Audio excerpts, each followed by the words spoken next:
اعوذ باللہ من الشیطان الرجیم بسم اللہ الرحمن الرحیم وَإِذِ ابْتَلَىٰ إِبْرَاهِيمَ رَبُّهُ، اور جب آزمایا ابراہیم علیہ السلام کو اس کے رب نے، بکلمات،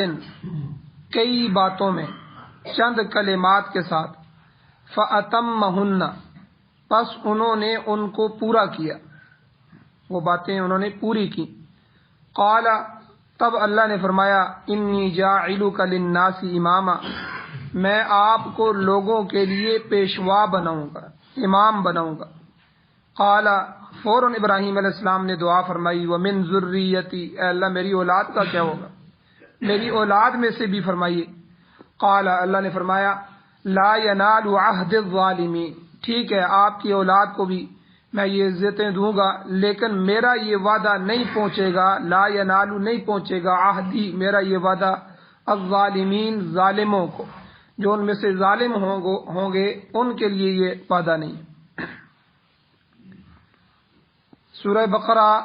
آیت نمبر 124 آج کے درس میں تلاوت ہوئی ہے، آپ حضرات نے سنی، تلاوت بھی سنی، ترجمہ بھی سنا۔ اس آیت میں اللہ جل شانہ کے جو خاص پیغمبر تھے، اولو العزم پیغمبر تھے، حضرت ابراہیم علیہ السلام، ان کے مختلف امتحانات کا ذکر ہے۔ پھر ان امتحانوں میں جو ان کو کامیابی ہوئی، اس کامیابی کا اللہ نے ذکر فرمایا۔ پھر اس کامیابی پر جو انعام اور صلہ اللہ نے عطا فرمایا، اس صلے اور انعام کو بھی اللہ نے اس آیت میں ذکر فرمایا۔ اور پھر جب حضرت ابراہیم خلیل اللہ علیہ السلام نے عذرائے شفقت اپنی اولاد کے لیے بھی اسی انعام کی درخواست کی کہ اے اللہ میری اولاد کو بھی یہ ملے، تو انعام پانے کا اللہ نے ایک ضابطہ ارشاد فرما دیا۔ ٹھیک ہے، لیکن ایک ضابطہ ہے جس میں حضرت خلیل اللہ علیہ السلام کی درخواست کی منظوری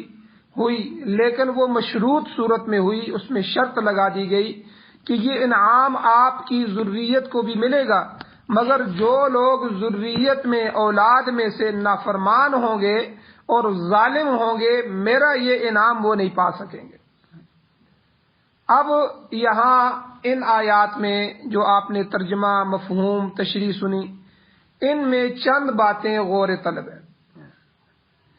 سب سے یہاں جو ہے تقریباً 5 سوال ہیں جو اس درس میں ان کے جواب دوں گا، دینا مقصود بھی ہے۔ سب سے پہلا سوال یہ ہے کہ امتحان کسی شخص کی قابلیت معلوم کرنے کے لیے لیا جاتا ہے۔ امتحان اس لیے ہوتا ہے کہ اس بچے نے پورا سال پڑھا ہے، اب امتحان لیا جائے کہ اس کی قابلیت کیا ہے، اس کے کتنے نمبر ہیں، اور یہ اس نے کیا پڑھا ہے۔ تو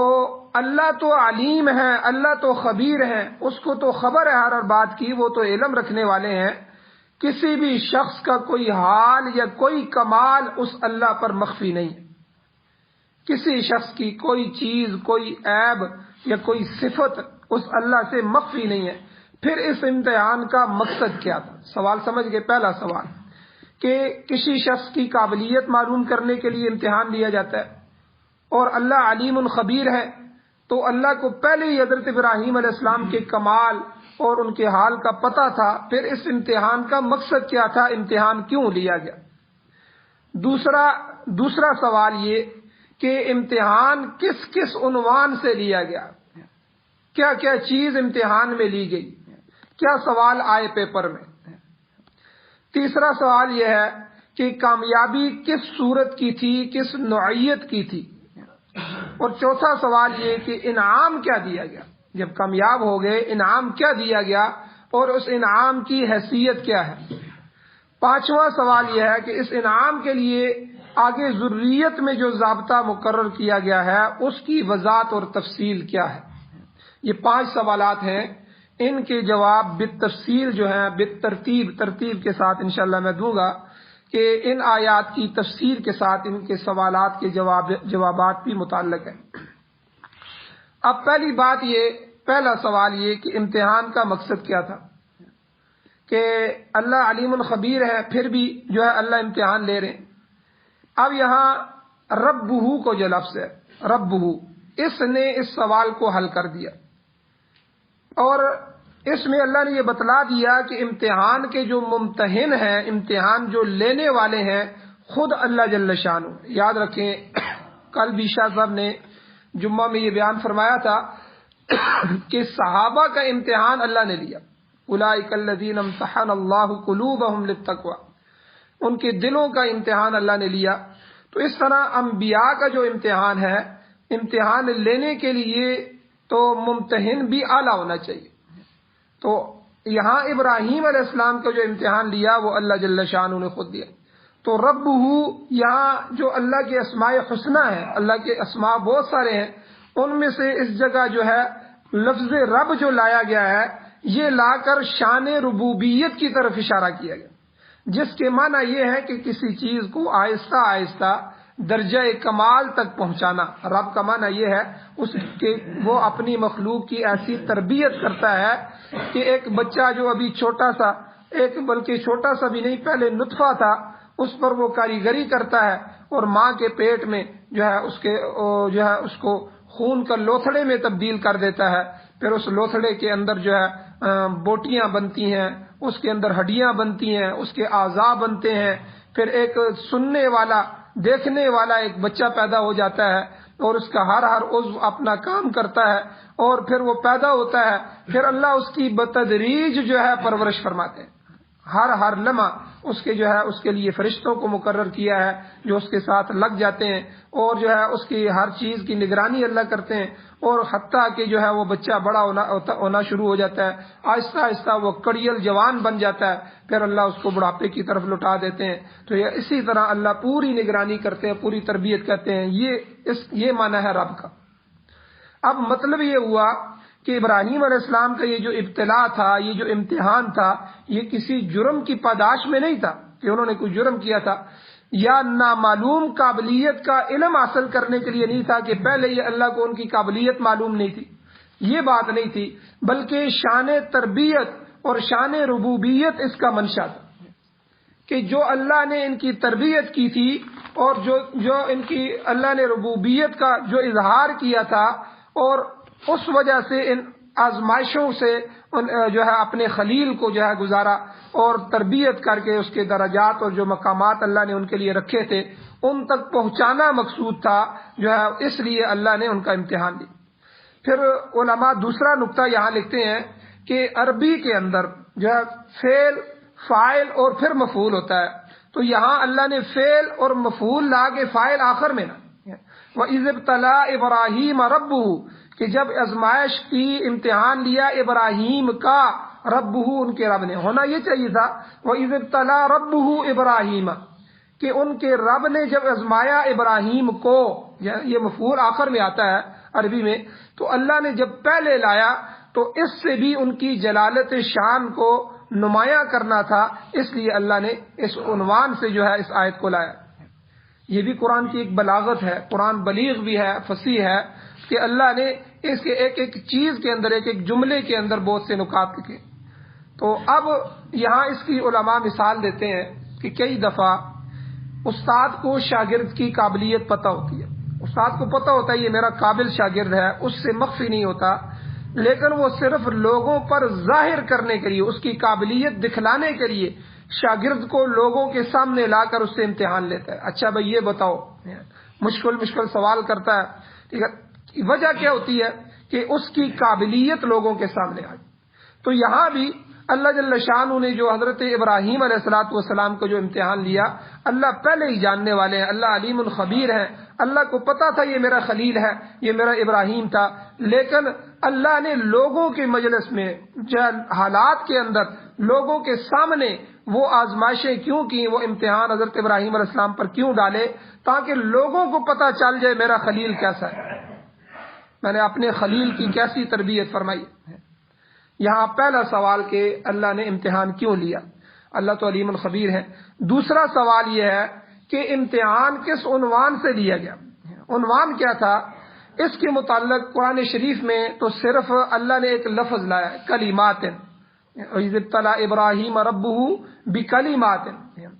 یہاں اللہ نے کوئی تشریح نہیں فرمائی، کوئی تفسیر نہیں فرمائی، بس یہ کہا کہ بہت سی چیزوں میں بہت سے کلمے تھے، جو ہے بہت سی چیزیں تھیں جن میں ابراہیم علیہ السلام کا امتحان لیا۔ اس لفظ کی تفسیر اور تشریح میں حضرات صحابہ اکرام اور تابعین کے مختلف اقوال ہیں۔ کسی نے احکام الہیہ میں سے 10 چیزیں شمار کی ہیں کہ وہ 10 عنوان تھے جن میں امتحان لیا گیا، کسی نے 30 چیزیں بتلائی ہیں، اور کسی نے کم و پیش کوئی دوسری چیزیں بھی بتلائی ہیں، لیکن حقیقت یہ ہے کہ ان میں اختلاف کوئی بھی نہیں ہے، وہ ساری کی ساری چیزیں ہی ابراہیم علیہ السلام کی امتحان کا مضمون تھا۔ تو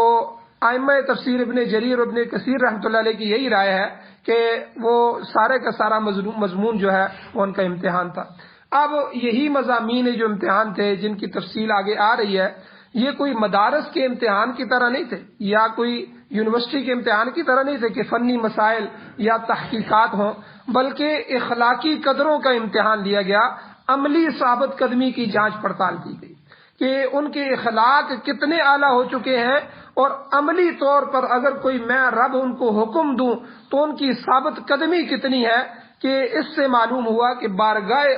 عز و جل میں، اللہ کی بارگاہ میں جس چیز کی قیمت ہے وہ صرف علمی مشغابیاں نہیں ہے کہ علمی طور پر بڑے بڑے علوم، بڑے بڑے بیانات، بڑی بڑی کتابیں، بڑے بڑی تصنیفات اور بڑے بڑے علمی نکتے بیان کیے جائیں، بلکہ اللہ عملی اور اخلاقی برتری کو دیکھتا ہے کہ اس کے اندر اخلاق کتنے پیدا ہو چکے ہیں، اس کے اندر میری ذات کی جو احکامات ہیں ان پر عمل کتنا آ چکا ہے۔ امتحان ان چیزوں کا ہوتا ہے۔ اب ان میں سے جو چند امتحان ہیں وہ میں آپ کے سامنے رکھتا ہوں کہ اللہ نے حضرت ابراہیم علیہ الصلوۃ والسلام کے امتحان، کتنے سخت امتحان تھے۔ سب سے پہلا اللہ نے جو ان کو آزمایا، اللہ کو منظور تھا کہ حضرت ابراہیم علیہ السلام کو اپنی خلت خاص عطا فرمائے، خلیل اللہ کہا گیا۔ اور یاد رکھیں، جب میں اور آپ کسی کو دوست بناتے ہیں کتنا پرکھتے ہیں، کبھی اس سے پیسے مانگے، کبھی مشکل حالات میں اس کو بلا کر دیکھا، ٹھیک ہے، کبھی کس طرح اس کو آزمایا جاتا ہے۔ اگر اس کو میری پرواہ نہیں ہے تو وہ میرا دوست بھی نہیں، تو ہم کتنا آزماتے ہیں۔ اللہ نے انبیاء کو مختلف، موسیٰ علیہ السلام کو کلیم اللہ کہا، تو عیسیٰ علیہ السلام کو روح اللہ کہا، اور حضور علیہ السلام کو حبیب اللہ کہا، اپنا حبیب کہا، اور ابراہیم علیہ السلام کو خلیل اللہ کہا۔ اللہ نے خلت کا اور خلیل کا لقب دینا تھا، اپنا دوست فرمایا۔ تو یہ امتحان جو ہے اسی لیے تھا کہ لوگوں کو پتہ چل جائے کہ ابراہیم علیہ السلام کیسے خلیل اللہ۔ تو اس لیے ان سخت امتحانوں میں سے گزارا گیا۔ پوری کی پوری قوم، حتیٰ کہ اپنا جو خاندان تھا، سب کے سب بت پرستی کے اندر مبتلا تھے، بتوں کی پوجا کر رہے تھے، اور سب کے جو عقائد تھے اور رسوم تھے ان سب کے مخالف ایک دین حنیف ان کو عطا کیا گیا، سچا دین ابراہیم علیہ السلام کو عطا کیا گیا، اور پھر اس کی تبلیغ پر لگا دیا گیا۔ اب قوم کو تبلیغ کرنا، قوم کو دعوت دینا، یہ ایک بہت وزنی کام تھا جو ان پر ڈالا گیا۔ اب آپ نے جو پیغمبرانہ جرت ہوتی ہے، اللہ ہر ایک کو پیغمبر نہیں بناتا، اللہ اس کو پیغمبر بناتے ہیں جس کا انتخاب کرتے ہیں، جس طرح تفصیلی بات کل کے جمعہ میں بھی گزر چکی ہے، رات کے درس میں بھی گزر چکی ہے۔ اللہ پیغمبر کو جرت بھی عطا فرماتے ہیں اور اللہ اس پر ان کو ہمت بھی عطا فرماتے ہیں۔ لوگوں میں سے سب سے زیادہ جرت والا اور سب سے زیادہ ہمت والا انسان جو ہوتا ہے، اللہ اس کو پیغمبری کے لیے چنتے ہیں، جو بے خوف و خطر ہو کے قوم کو خدائے وحدہ لا شریک کی طرف بلاتا ہے، اور بت پرستی کی جو شرمناک رسمیں ہوتی ہیں، ان کی جو خرابیاں ہوتی ہیں، جو ہے ان کو مختلف عنوانات سے ان کے سامنے بیان کرتا ہے، کبھی اللہ کی مثال، کبھی اللہ کی مخلوق میں سے مثال، کبھی کیا جو ہے علامتیں بیان کرنا، کبھی کیا نشانیاں ان کے لیے بیان، تاکہ یہ قوم اس شرک کی برائی کو سمجھ سکے اور توحید کا جو اصل فریضہ ہے جو انبیاء کے ذمے لگایا جاتا ہے، اس توحید پر یہ قوم آ جائے۔ یہ انتہائی مشکل کام ہے۔ اب عملی طور پر بتوں کے خلاف بھی جہاد کیا، عملی طور پر ابراہیم علیہ السلام نے، کہ جب قوم نکل گئی اپنی جو ہے رنگ رنگلیاں ملانے کے لیے، ان کا جو ایک دن تھا، تو ابراہیم علیہ السلام نے ان کے بت خانے میں جا کر سارے بتوں کو توڑ دیا۔ اب جو بڑا بت تھا اس کو چھوڑ دیا، اس کے کان کاٹ دیے اور جو ہے اس کو مسخ کر دیا، اور کلہاڑا اس کے ہاتھ میں رکھ دیا۔ اب جب قوم آئی، قوم نے جب دیکھا اور وہ جنگ کے لیے آمادہ ہو گئی، یہ کس نے کیا؟ انہوں نے کہا ایک نوجوان ہے، وہ ہمیں ان سے روکتا رہتا ہے، ان کی برائیاں کرتا ہے ہمارے خداؤں کی، یہ کام اسی کا ہے۔ ابراہیم علیہ السلام کو بلایا انہوں نے، یہ کام تم نے کیا ہے؟ ابراہیم علیہ السلام نے کہا کہ اپنے اس بڑے بت سے پوچھو، یہ تو اس نے کیا ہوگا۔ اب انہوں نے کہا کہ یہ تو بول نہیں سکتا۔ پھر ابراہیم علیہ السلام نے سمجھایا، دیکھو جو خود بول نہیں سکتا، ٹھیک ہے، جو خود کچھ کھا نہیں سکتا، جو اتنے نظر و نیاز لا کر ان کے سامنے رکھتے ہو، ٹھیک ہے، اتنے کھانے رکھتے ہو، اتنی چیزیں ان کی جو ہے بھیٹ چڑھاتے ہو، کسی چیز کو یہ کھا نہیں سکتے، کسی چیز کو یہ سن نہیں سکتے، کسی چیز کو یہ دیکھ نہیں سکتے، کسی چیز کو یہ بیان نہیں کر سکتے، تو یہ کیسے رب ہو سکتے ہیں؟ اب انہوں نے کہا کہ نہیں، اس نے ہماری جو رب ہے، ہمارے جو بت ہیں، ان کی جو ہے توہین کی ہے، اب ان کو زندہ جلایا جائے۔ ابراہیم علیہ السلام کے فیصلہ کیا گیا ان کو زندہ آگ میں ڈال دیا جائے۔ تو اللہ تعالیٰ نے اپنے خلیل کو اس امتحان میں کامیاب پایا کہ ابراہیم علیہ السلام نے تبلیغ کا فریضہ انجام کر دیا اور جو ہے میری محبت میں بتوں کو توڑ دیا اور کامیاب ہو گئے۔ تو جب ان کو آگ میں ڈالا گیا تو اللہ نے آگ کو حکم دیا، قلنا یا نار کونی بردا وسلاما علی ابراہیم، اللہ کہتے ہیں ہم نے حکم دیا، اے آگ تو ابراہیم پر ٹھنڈی ہو جا، میرے پیغمبر پر ٹھنڈی ہو جا،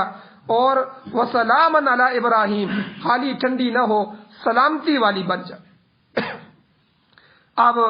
مفتی شفیع صاحب رحمۃ اللہ علیہ اپنی تفسیر معارف القرآن میں جلد 1 صفحہ 310 میں لکھتے ہیں کہ یہ جو حکم خداوندی ہوا تھا آتش نمرود کے لیے، جو نمرود کی آگ جلائی ہوئی تھی،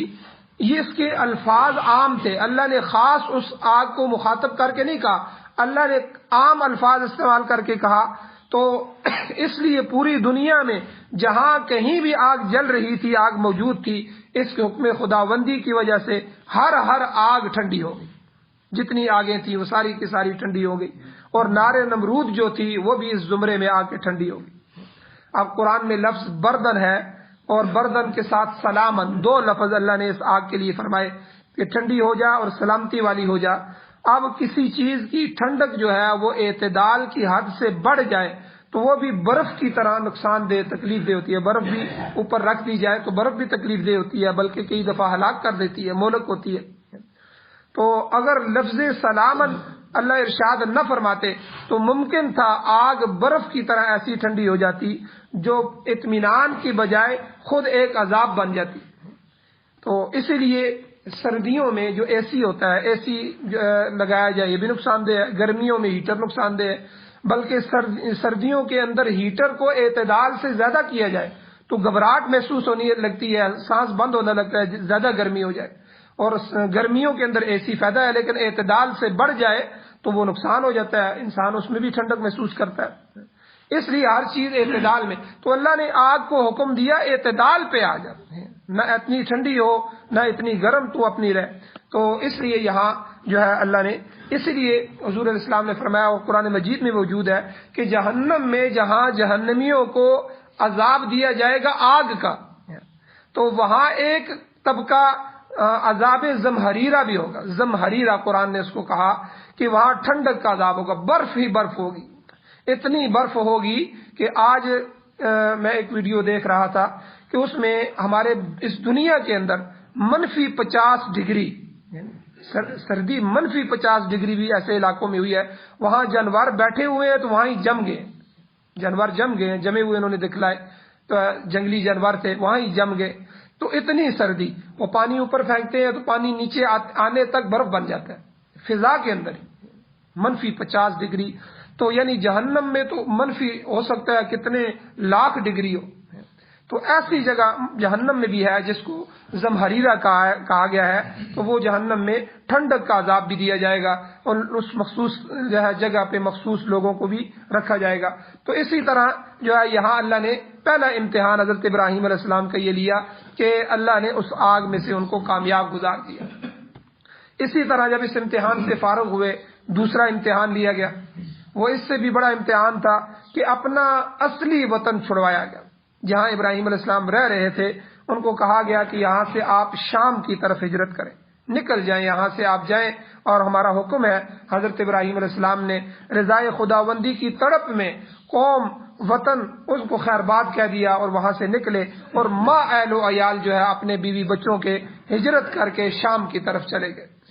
یہ دوسرا امتحان تھا۔ وطن کو چھوڑنا بہت مشکل ہوتا ہے۔ حضرت حضور علیہ الصلوۃ والسلام کو جب مکہ سے ہجرت کروائی گئی، کافروں نے تنگ کیا اور حضور مدینہ ہجرت کر گئے، تو اس وقت بیت اللہ کے اندر گئے اور بیت اللہ کو مخاطب کر کے کہا حضور نے کہ مجھے تم سے بڑی محبت ہے،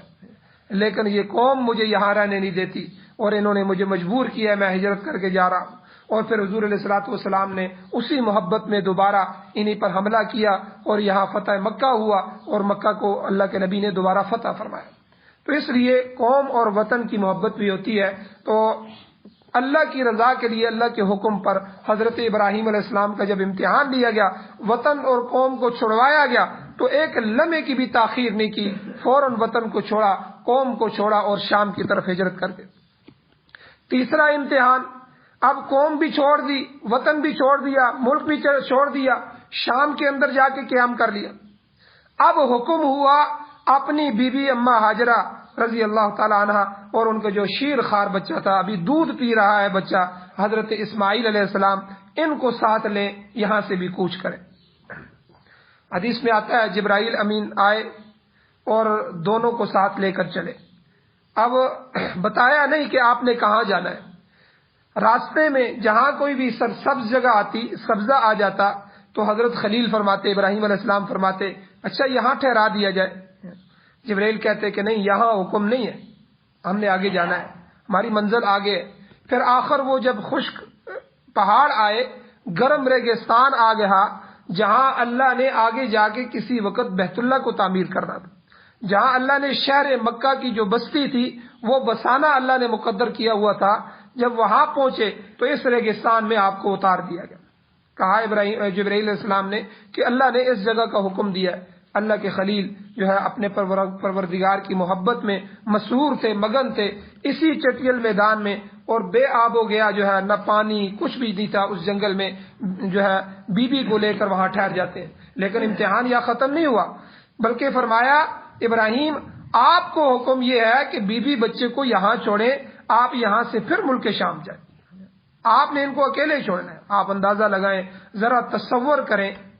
ذہن میں ذرا تصور کریں کہ مجھے حکم ہو کہ آپ اپنی بیوی اور بچے کو لیں، بچہ بھی وہ جو چھوٹا ہے، جس کو اللہ سے مانگ مانگ کے لیا ہے اور بڑھاپے کی حالت میں ملا ہو اور اس کے ساتھ محبت بھی بڑی ہو، اور پھر چھوڑا بھی ایسی جگہ ہو جہاں نہ پرند ہو، نہ چرند ہو، نہ گھاس ہو، نہ آبادی ہو، کوئی کتا بلہ بھی وہاں موجود نہ۔